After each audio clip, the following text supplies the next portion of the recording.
Hi, everyone. Welcome to today's webinar. We're just going to wait another minute as we see folks trickling in.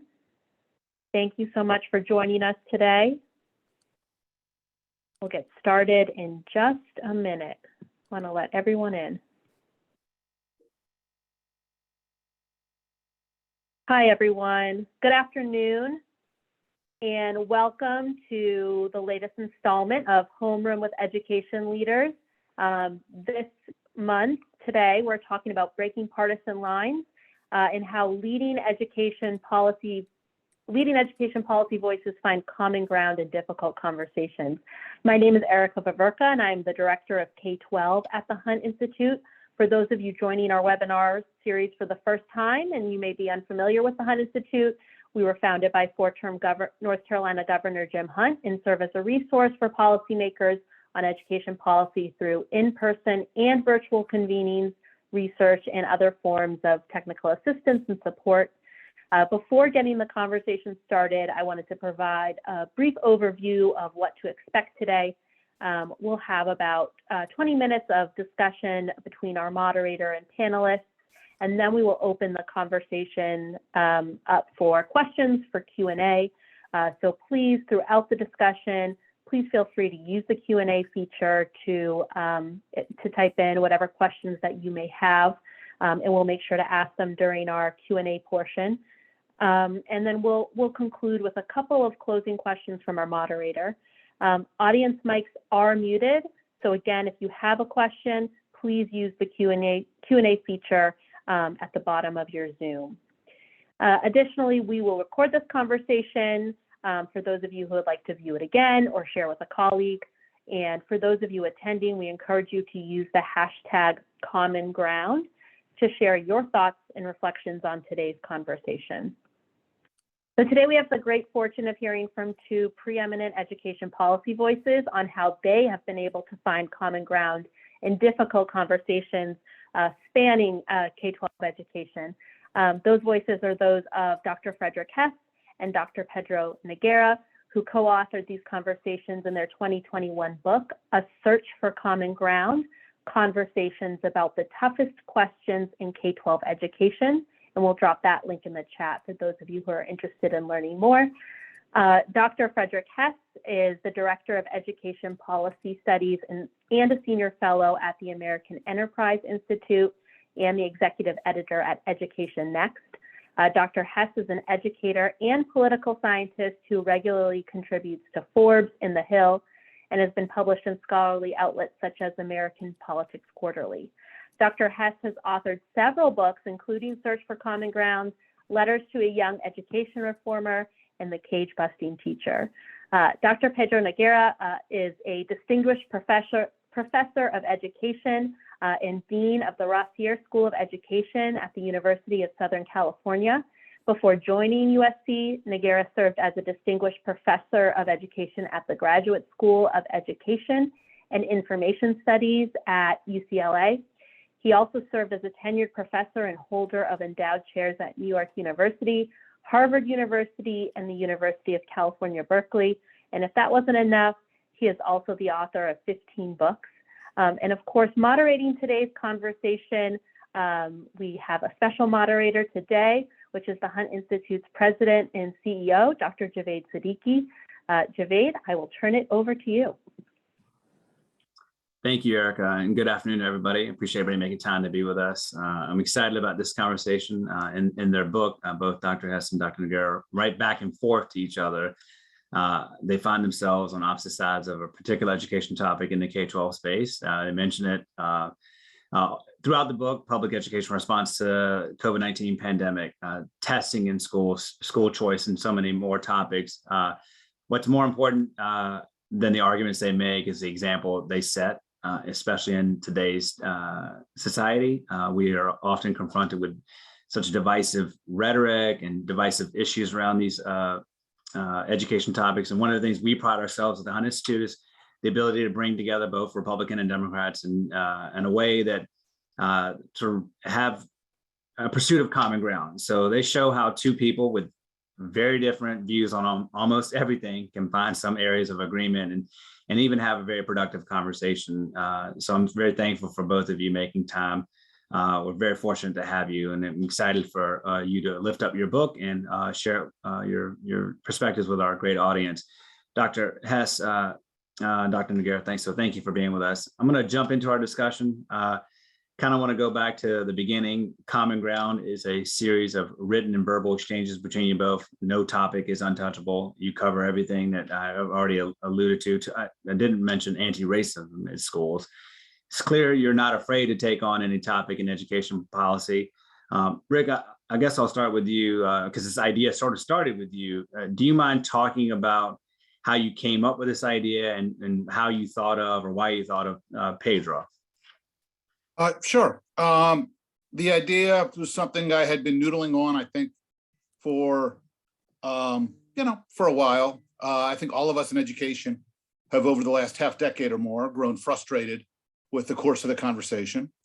I think particularly as a conservative in education, the last 5 years have been particularly striking. The number of times I have tried to engage in good faith argument and been labeled a racist for my trouble just got me thinking that there's got to be a better way to have these conversations.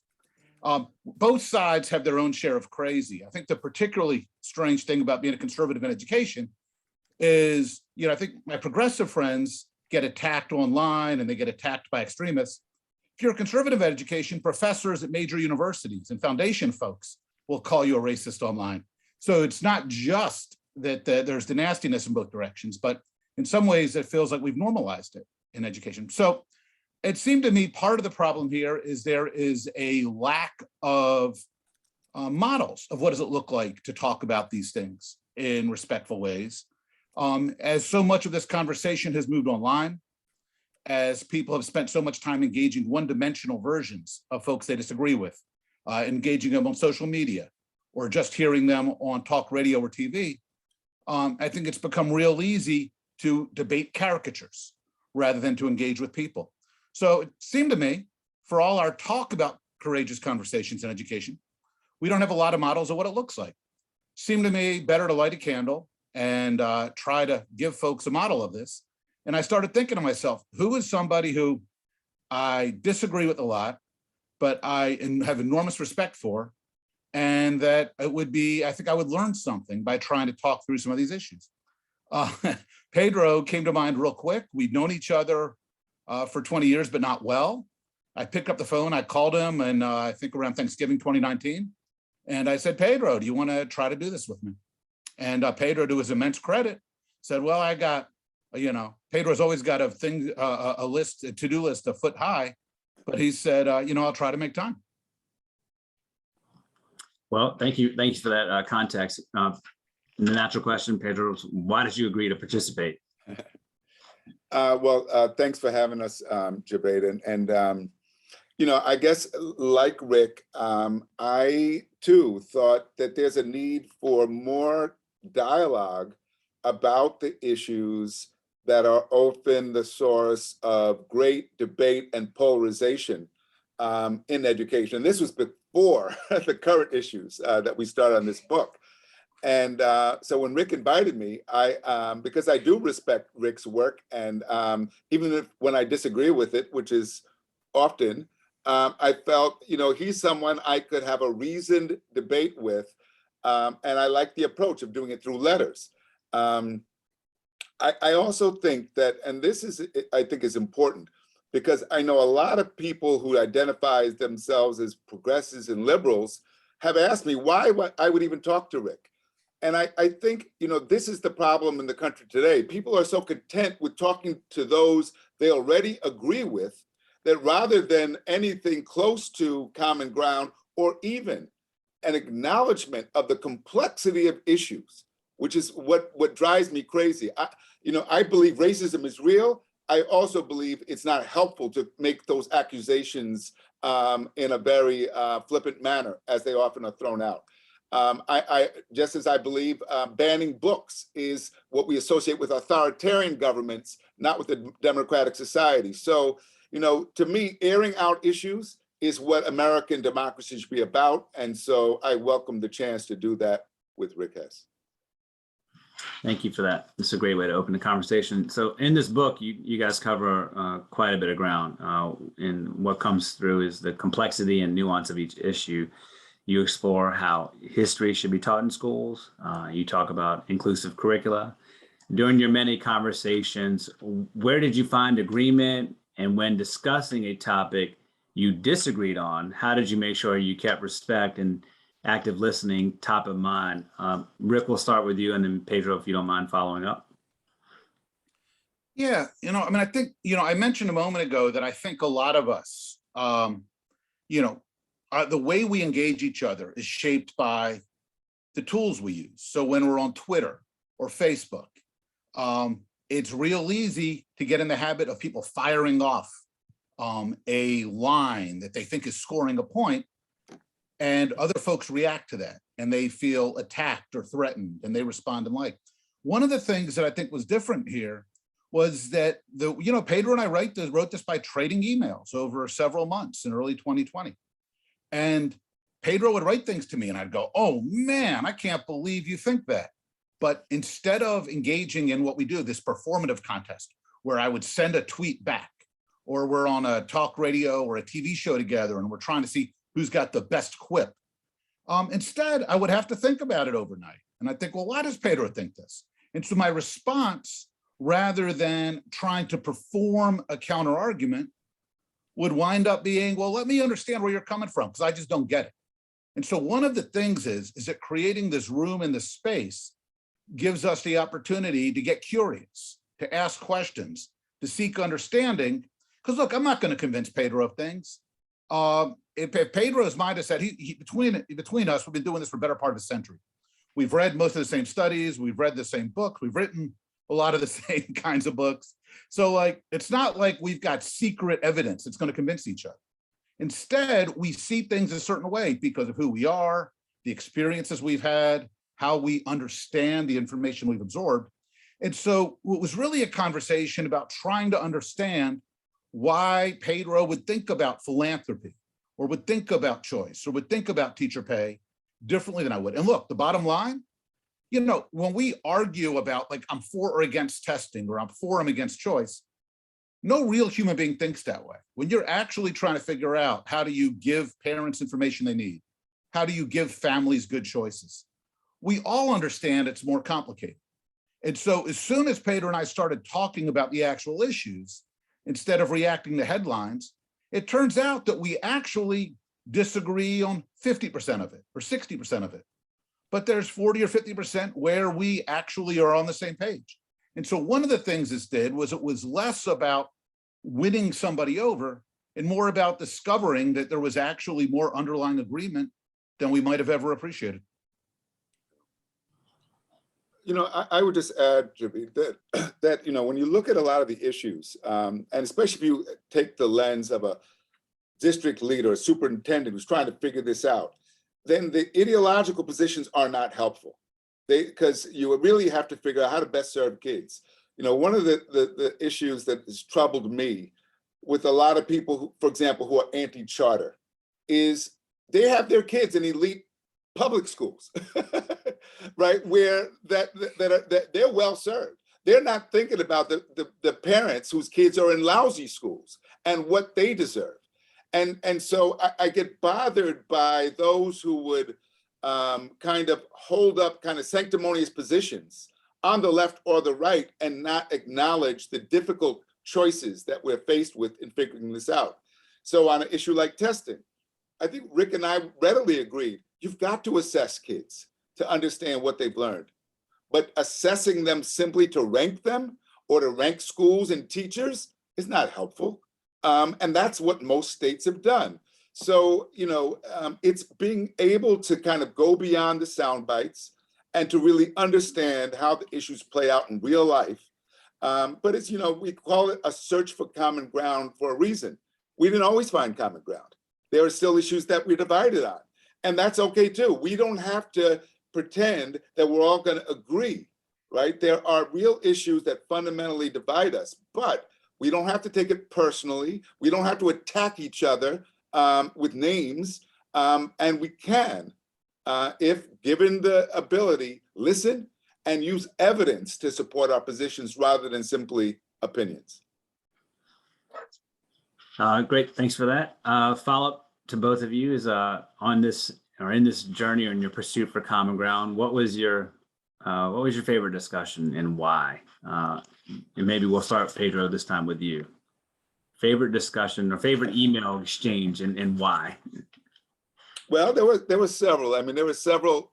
As Rick said, I was busy when we started, but Rick would launch into something, and I would find he would provoke me enough that I would drop everything else I was doing to focus on this. And a lot of times, as readers will see, I draw on my direct experience of working in schools to write about the issues. And I remember we were talking, I think it was about, both Rick and I are former social studies teachers, and the way history is taught to kids. And as a teacher in Providence, Rhode Island, teaching American history, I was basically told by my mentor, get the kids from the American Revolution in the fall to the Vietnam War in June, and here's the book. And with not much attention to detail, and I talked about, Rick, made some jabs at Howard Zinn, who he feels is kind of treated as a kind of orthodox, of progressive versions of American history. I knew Howard Zinn. I respect his work because most of American history is taught in school as a kind of cheerleading, right? And kids don't learn about the experience of Black people, of women, of Native Americans. How many American kids of any race can name a single Latino or Asian American who's contributed to this country? It's pitiful, given the demographic changes occurring in this country. So we're right now in the midst of an attempt by several states to silence the past, right? That is to deny that there was slavery, that there were lynchings, that there was intense suffering. This to me is a huge problem. I think as a well-educated person, Rick would agree with me. You can't silence the past. You got to teach the Tulsa Race Massacre. How we do it, we might debate that, but it doesn't mean we can't have the discussion.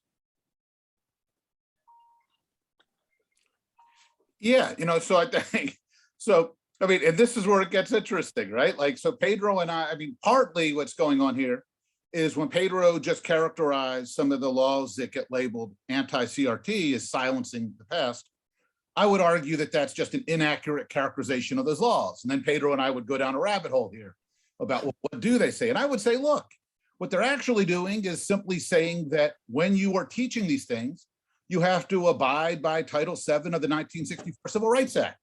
That when you teach about Tulsa, or when you teach about Korematsu, or when you teach about these important fraught questions, and we absolutely have to, that you should not do it with lazy stereotypes, that you should not suggest that any white students in the class raise their hands because they are oppressors, that the world's a hell of a lot more complicated and interesting than that, and that labeling students or families is not, but that's another conversation. Pedro would say, well, Pedro, we would then could go to the evidence and talk about, well, what provisions in the laws does Pedro see that he thinks are trying to silence the past, and whether or not I agree with that characterization. So there's that piece. But what it also does is, in talking about Howard Zinn, for instance, look, I was a social studies teacher. I certainly agree with Pedro that for a long time, way too many voices were shut out of classrooms. This is why when I taught high school geography, we read Frantz Fanon. It's why we read stuff that doesn't usually show up, because I wanted to make sure we were pulling in perspectives and voices. So again, Pedro and I could agree on part of this, disagree on part of it, and what you wind up with is a much richer and better understanding of where we're going. Another chapter that I actually thought was really kind of engaging for that same reason was when we talked about philanthropy. We started, Pedro's concern was that philanthropy is anti-democratic. And as somebody who's got huge concerns about a lot of the philanthropy that gets given out, I absolutely respect that. But my perspective is that generally speaking, philanthropy is actually pro-democratic. It gives us ways to tackle educational questions, to elevate voices that otherwise aren't privileged by bureaucracies, that don't sit atop SEAs or find their way into federal authority. And so part of it was, how do we think about what it means to be pro or anti-democratic when it comes to school improvement? Great, that's helpful. So just a reminder to our audience, we're taking questions in the chat. I'm happy to review them. If you feel free to include your name if you'd like me to acknowledge you. You both mentioned your former social studies teachers.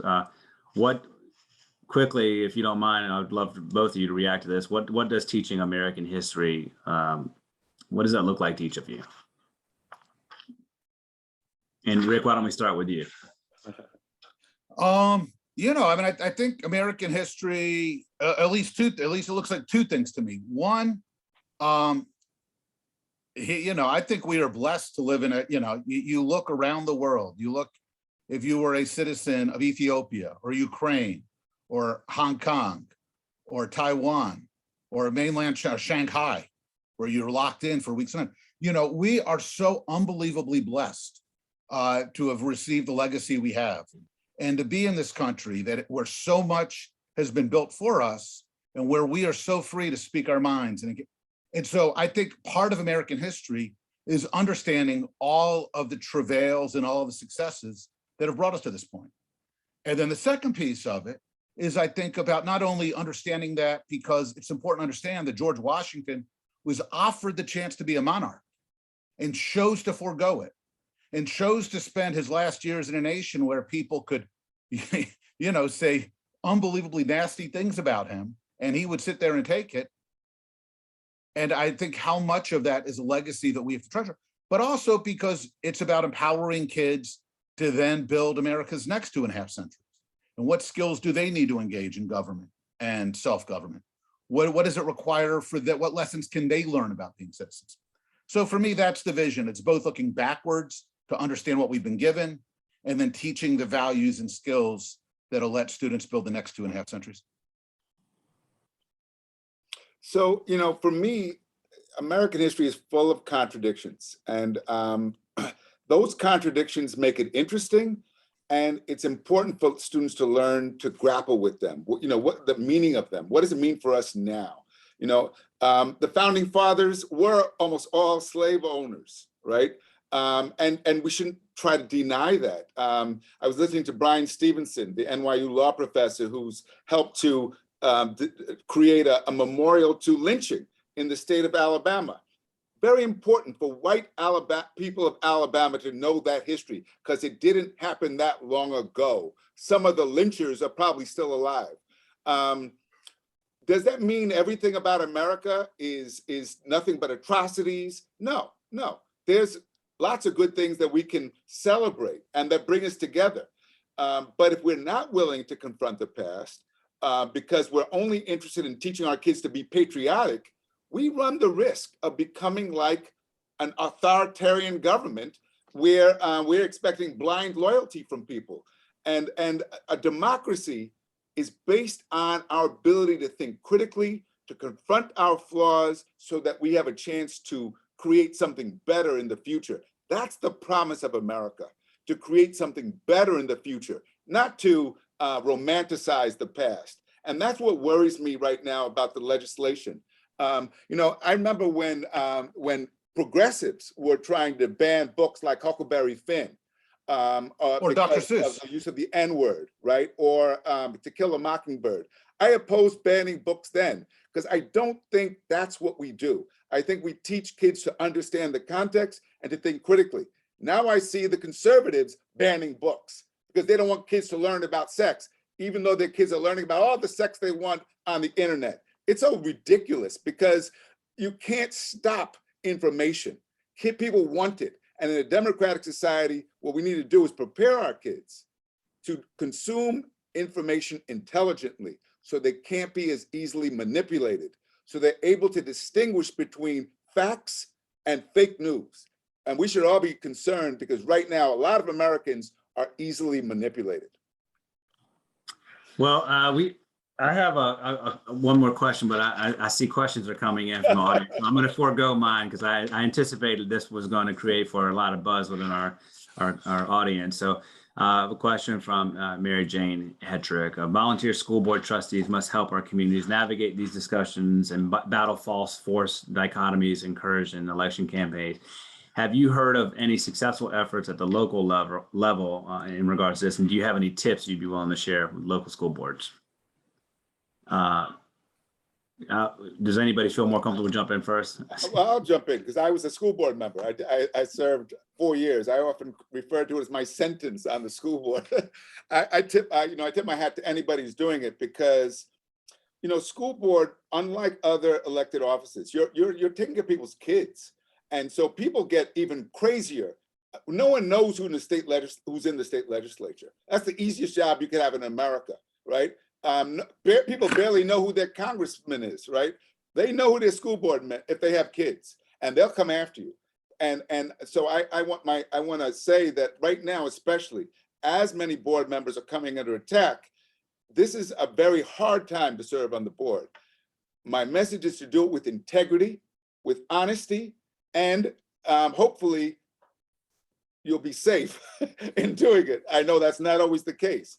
I remember when I was a board member and we had to approve social studies textbooks. And, we were faced with the dilemma. The new books we were being asked to approve were better than the old books, but the new books were deeply flawed. They still said things like Columbus discovered America. You can't discover a place that's inhabited. So at what point do we say, look, this is too flawed to give to kids? But ultimately, what I believe is that I'd rather invest in teachers, because a good teacher can work with a flawed textbook as opposed to one who's just dependent upon what you assign. So, there are lots of tough issues serving school boards. We're in the midst of a lot now, but it's an important step in our democracy. And I really encourage good people with integrity who care about education to take these positions.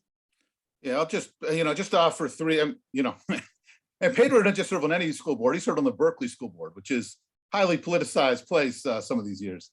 Look, three specific tips I'll offer. One, if you pay attention to like social media or like Fox or MSNBC, you get the impression that the whole country's lost its mind. But that's on purpose. The algorithms on social media reward the loudest voices. If you look at the percentage of users who generate like 90% of content, it's like a small share. You want to get invited on Fox or MSNBC, you want to say the craziest things on the floor of Congress. Those are the folks who the bookers bring on. So it's easy when you sit on the school board or when you're working from a state capitol to get the impression that the whole country buys into this stuff. None of the polling suggests that. 70, 80% of people are sick and tired of this. But all of the noise is generated by the 1 in 5 at both extremes. So the first thing is to not let yourself be swept away by the voices who are telling you you have to do this or you have to fight that. Second thing is it can feel that way because all of the quiet, sensible people in the community have gotten sick of this. They're busy, they keep their heads down, they're coaching soccer, or they're going to church, or they're working on the food drive. So what you want to do as a school board team is you want to work with your district to get folks out in the community, mobilizing, engaging these folks, and getting them to speak up and be heard so that there's actually a middle pushing back on the extremes. And then, look, the third thing is a lot of times I've talked about the experience that Pedro and I had. It's a little bit like going back to the gym. It used to be we had to talk to each other as human beings. And then we had Twitter and Facebook and everything else, and we don't have to work those muscles. Well, people have gotten out of the habit of listening and reflecting and actually having to look each other in the eye when they disagree, which tends to make you civil and mature rather than wild and crazy. And so partly it's about how do you get your school board? How do you get your community leaders? How do you get your district leaders back to that gym? And I think if you ask yourselves that and you sit down with your superintendent and you ask them that, it's a really healthy way to get us focused on moving in a more productive, fruitful direction. So we have a question here, hoping for each of you to say a little bit about what you think about the controversy about teaching slavery and racism in school, because it makes members of the dominant culture uncomfortable. Pedro, why don't you want to jump in on this one first? Well, first I would say, you know how uncomfortable it makes Black children feel when slavery is being taught? To know that their ancestors were enslaved? You know, it's so ironic, you know, not long ago, conservatives were complaining about the snowflakes who wanted trigger warnings in class because anything that made them uncomfortable should not, you know, could not be taught. This is nonsense. History is full of uncomfortable topics and kids need to learn. Now, we do need to be developmentally sensitive, and what we teach a ninth grader obviously can't be the same as what we teach a third grader, but you know, the discomfort that children of color have felt about being absent from our books, about how we're depicted. You know, the only time you hear about Black people in America is when you learn about slavery or when you learn about the Civil Rights Movement. And this kind of erasure doesn't help any child, because then they can't understand the rich diversity of America and all the people who contributed. So, you know, it might be painful, but think about it, that pain is going around for everybody. Let's also teach not just about slavery, let's teach about abolition and the abolition movement. Let's teach about the African slaves who resisted and who were able to find a way to produce a life of dignity despite the great oppression that they experienced. Yeah, I mean, I think, you know, again, you know, I have an interview running, I think the next couple of days with Cade Brumley, the state chief in Louisiana. They just redesigned their social studies standards. I'd asked him, I said, you know, Cade, I hear a lot that conservatives don't want Jim Crow talk, don't want TUSA talk, don't want slavery talk. How many complaints did you get statewide about people in Louisiana that don't want this taught? He said, we never heard that once. So I think, in my experience, I think there's something of a misunderstanding here going on. I think on the right, we see there are absolutely trainers in particular and consultants going around this country who tell teachers that hard work is a white thing. That getting worrying about math answers, getting them right, is a legacy of white supremacy culture. 2 years ago, the KIPP schools abandoned their slogan, work hard, be nice. The explanation from the leaders of the chartered school network was they had to abandon these as legacies of white supremacy culture. I have been told that worried about timeliness is a legacy of white supremacy culture. A school development organization started off its conference call last week, a professional development organization, by saying professionalism is a legacy of white supremacy culture. Now, I got to tell you, living in DC, I have folks come through who are doing visiting from Japan and South Korea and Nigeria and Brazil. None of them seem to think that hard work or showing your work or being responsible are legacies of white supremacy culture. They think these are things that are part of a responsible upbringing for every child. Now, that is what those of us on the right, I think, are often responding to, is what feels like caricatures. Of course we ought to teach slavery. Of course schools need to wrestle with Jim Crow. Of course need to talk about disparities in policing, in punishment, in criminal enforcement. Absolutely.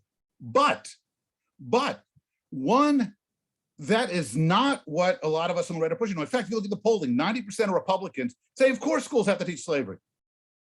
But there's real concern about the stuff I was just talking about. And then the second thing is that there was a teacher in Tennessee, for instance, who became a college celeb because in talking about disparities in criminal enforcement a couple of months ago, he said, look, there's no two sides to this. There's no argument. It's not partly we can attribute it to racism or systemic racism, and partly we also have to talk about individual responsibility. He said, that's just a fig leaf for white supremacy culture. I'm not going to show both sides where there are not both sides. And so, look, Pedro's right in that we have to talk about these things. When Pedro could point out to me laws or states where people are trying to say, we can't talk about this, woo boo-hoo, we're worried some child's feelings might be bruised, I'm with Pedro 100%. Pedro is also right that all of this has to be done in age-appropriate ways. That I am absolutely comfortable saying, look, I'm Jewish. My kids are going to learn about the Holocaust. I don't necessarily want them reading Maus in early elementary.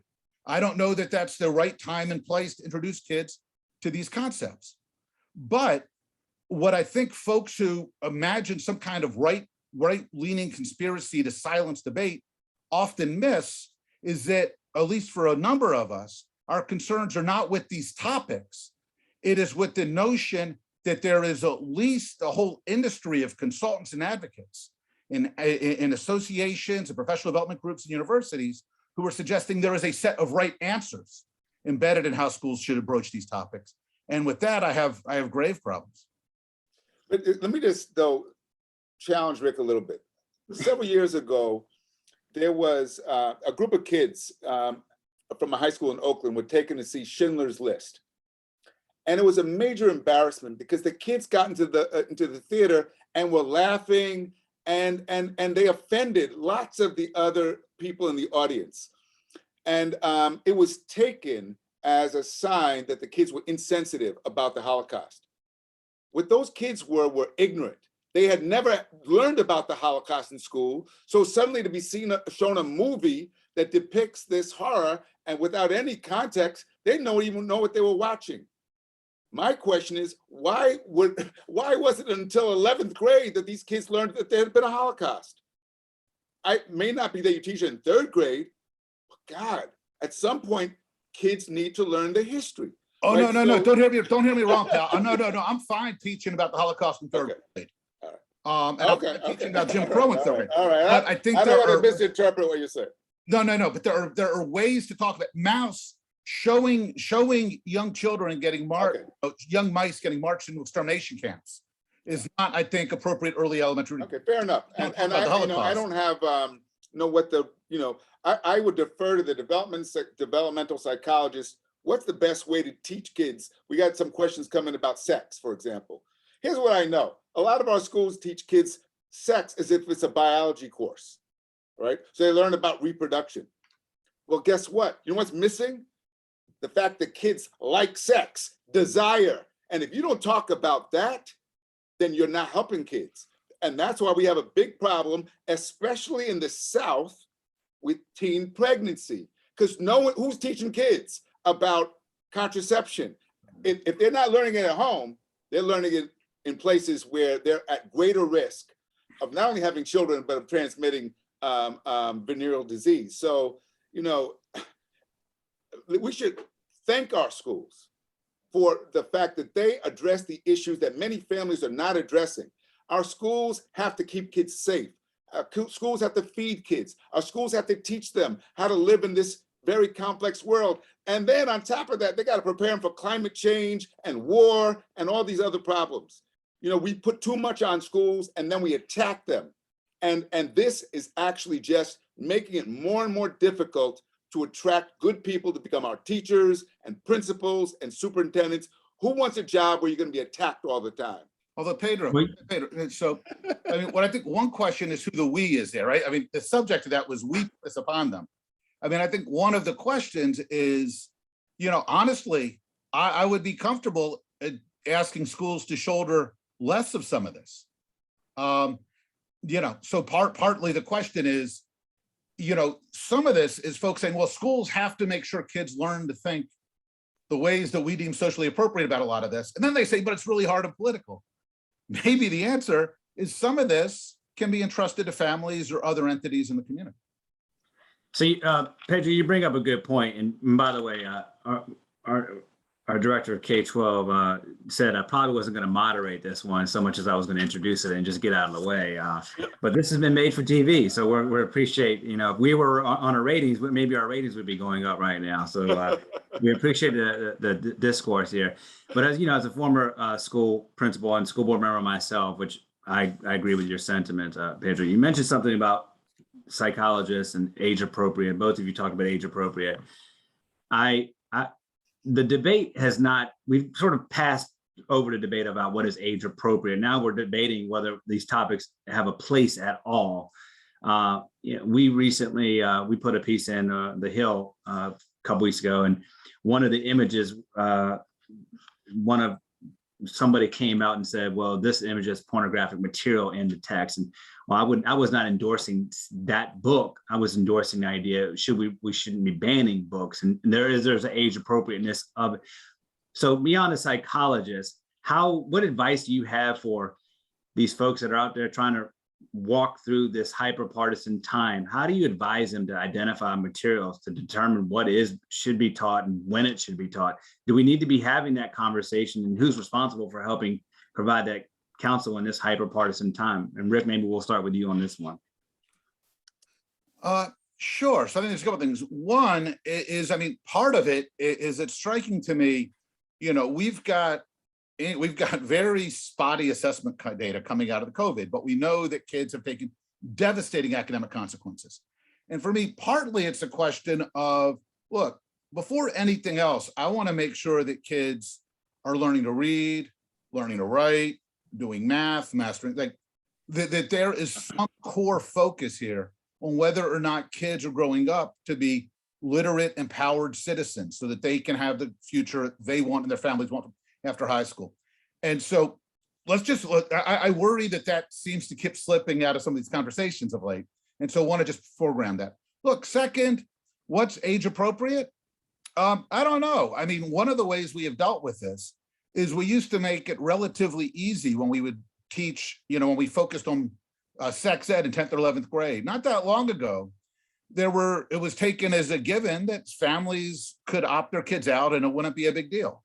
That we thought it wasn't until high school that we ought to talk about some of these topics, and that we were going to understand that parents, without judging them, without labeling them as nasty or prudish, would have the right to say, yeah, I don't want the school talking to my kid about this. So I think part of it is understanding that if we're going to err on the side, if we're going to err on one side or the other, I'd rather err on the side of being, not being avant-garde, of kind of thinking, all right, where are we safely with kind of the modal point of the community? And then second, being non-judgmental about making it relatively possible for families to opt out. One other point here, I mean, the banning, you know, again, this is like when Pedro and I argue about the CRT legislation, I'm like, show it to me. Most of what people have called banning, when they've sent me the text, I haven't actually seen book bans. I've seen folks saying, look, we don't believe we ought to have text with graphic sexual material in the school library, which we can argue about, but doesn't strike me as ridiculous and certainly isn't a book ban. When folks say we don't want this text read in grades K-5, look, we can argue about that, but that's a very different question from banning books. So I think we also just need to be careful about when we characterize honest argument about when something is appropriate for kids or when libraries should have it. And we need to be careful about not using that interchangeably with the notion of censorship or bans, which I think means something different. So, I mean, I've been following it too. And some states are banning books. Indiana, Texas, I don't know what they're doing in North Carolina. Let's hope they don't follow that. But there was a question, you know, like, why are we teaching kids about sex and not teaching reading in 3rd grade? It's not either or. And I don't know, again, I'm not trying to say you're supposed to teach sex to 3rd graders. I would say, though, that in middle school, as kids start to get curious, if schools don't address it in a way, I mean, in my school, they tried to address it in health class, but, you know, it's hit or miss. You know, but going back to this issue, you know, schools have a responsibility to prepare kids academically, but also to prepare kids for life in the world. And when they don't do that well, when they don't teach them how to learn and to live with each other, to get along, to think critically about information, then what we end up with is a nation like we have right now. Lots of people, adults, who are easily manipulated by social media. We should all be concerned about that in this country right now, okay? Because that's what leads to authoritarianism. When people don't get good information, libraries are closing right now in America. Newspapers are closing right now in America. Where do we get independent, factual information from? And so if we can't help, if schools can't teach kids how to digest information accurately and how to get along with each other, this country's in trouble. So it's not either or. Yeah, kids need strong academic skills. And then we could have a whole nother debate about why so many schools fail at that, especially when kids are poor and children of color, especially in North Carolina, because I know your schools in North Carolina well. And you have a real problem there. And it's a legacy of segregation that the state has not addressed, because you still have very unequal, highly segregated systems. You also have some exceptions that I've had a chance to visit in some of your college towns. So I'm glad the Hunt Institute exists, but the work still needs to go on, because we are not guaranteeing kids a good education that prepares them for life in the 21st century. Sorry to preach. I don't mean to preach. No. Well, we have a number of folks. I know we have some folks from philanthropy and state government, some advocates from North Carolina, but we have those from all over the country on this Okay. program. I can't say North Carolina in the chat. Let me make one point though, because Pedro, I think you conflated something here that, again, I mean, this is what made the exercise interesting, is that we come at it different. Look, I think you and I agree that we have to ask kids to engage with all kinds of material, and rough material that, frankly, that's difficult. And we have no disagreement between us on that. But I'm not, we've both got young kids. I got a 5-year-old and 8-year-old. Look, I think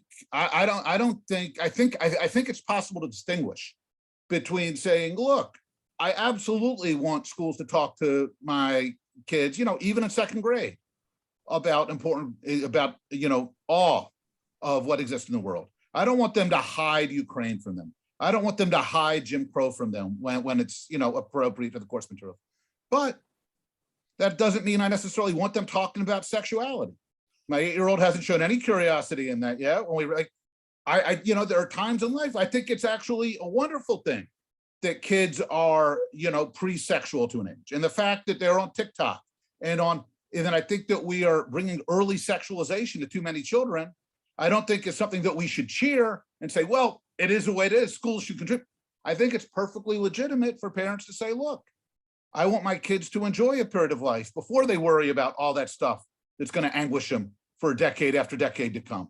And so I think, and frankly, this is also, I think, where some of this conversation intersects with the school choice conversation. That, one way to think about this is that there is a right answer to these questions. I'm not sure there is. I think different families who come at this through different lenses can have different concerns.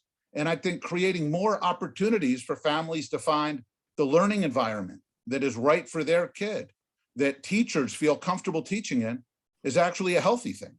And so I think one of the ways we can lessen some of these social stressors is making sure that there's more room for families and educators to find the environments that feel comfortable for them. So I know we're running close on our time, but given the nature of this conversation, I'll have to ask, and I'm sure you guys had fun going back and forth on email and phone calls. Did it ever come to a point where either one of you was successful in persuading the other into change of position or perspective or change in mind? Why don't we let that be our concluding question, if maybe both of you could offer a brief response to that. You mean where we changed our position, or? From your back and forth banter, did something he said to you or you said to him instruct your position, like, now look at it, I can see that differently? Pedro. Frederick. Yeah, at least two come to mind. One, when we talk about the role of privatization or for-profits, I generally think they have a really important role to play in education. I think the problem with public entities or not-profit is that they don't really tend to worry too much about squeezing costs. It's not in the DNA. And they don't worry as much about growing good solutions. It's not in the DNA. The problem with for-profits is they will rip you off as fast as they can because it's in the DNA, and because they will sell you shoddy merchandise if they can get away with it. And so for me, it's always very much an intellectual question about how do we get for-profits to help solve these problems in ways that they do what they do well and where we're policing the things that they don't do well. Pedro had this wonderful analogy. He was talking about when he was a kid with his father on the New York subway, and how, from a young age, he noticed that this was a place where people from all across the New York social strata, the hoity-toities and the folks who didn't have anything, shared this experience together. And for me, it's somebody who, tends to think in terms of, tends to be more analytic. It was a hugely powerful reminder, just bringing this back in a very grounded way and outside of the school environment. And if you read that chapter, I think you see me trying to make sure that I am respecting kind of this underlay that Pedro has kind of put in.